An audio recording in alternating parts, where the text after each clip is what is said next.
Marcus is the last of the good emperors. He's the last of the Antonine emperors. And the emperors that come before him are, generally speaking, okay. They're not as bad as the ones that come after. But Marcus is perhaps the greatest of the Romans, the noblest of the Romans. When old-fashioned writers talk about Roman virtue, what they have in mind is Marcus Aurelius, a man who does what he ought to do regardless of circumstance.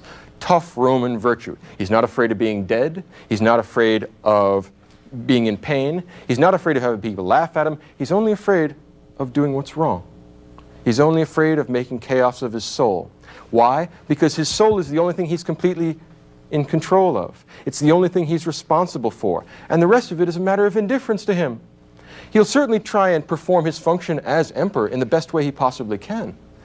But there are Germans at the border, and should they succeed in winning this war, he did the best he could. He has no reason to feel guilty. He has no reason to feel that this is a difficulty. If, for some reason, he gets sick, well, sickness is part of human life. You accept it as it is, you deal with it the best you can, and then you move on. In other words, Marcus Aurelius intends to live a life in which he will not have to feel guilty about anything. And he succeeded in doing that under the most trying possible circumstances. Again, put yourself in a position where you can have anything you want, and no one can stop you. No matter how evil, no matter how depraved, no one can stop you because your word is law. Marcus Aurelius behaved himself for 19 years under those circumstances. It's a standing reproach to our self-indulgence. The kind of things that Marcus Aurelius writes are not meant for publication. Let's think about this a little further. Marcus wrote this manuscript without intending to have it published. After his death, he wanted to have it burned. Some philosophically inclined, I guess, bookkeeper, librarian, aide-de-camp, or whoever it is that picked this up, said, no, we just can't throw this out. We cannot lose the memory of such a great man, and we can't lose the sort of meditations that he created.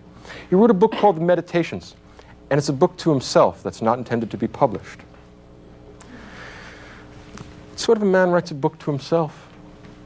What sense does that make? Think about it. The nature of a book is communicating something, and we would think we would communicate it to some reader. But this is not going to be published. It's written to himself. What makes a man write a book to himself? And there's a very deep answer, I think, here. Marcus Aurelius writes a book to himself because he's the loneliest man in the world. He has no friends because he has no equals. Think about a man breaking himself on the rock of an impossible virtue. He has no equals. Everyone he talks to wants something from him. He is the emperor of everything in the world. He owns it all. Everything he says immediately gets done. He has absolute life and death power over everyone. So anytime he's in the throne room, he's having an audience, someone comes in from some part of the empire, they're always here for some reason, and they're always here because they want something from him. And all Marcus wants to do is live a philosophical life. But he happens to have had the misfortune to be born the emperor of Rome. What a pity. So he has to deal with these self-centered, swinish people all the time, and it's his responsibility to do good for them, to give them justice, to give them both examples of virtue and virtuous laws and virtuous decisions. And the weariness of it gets to him after a while.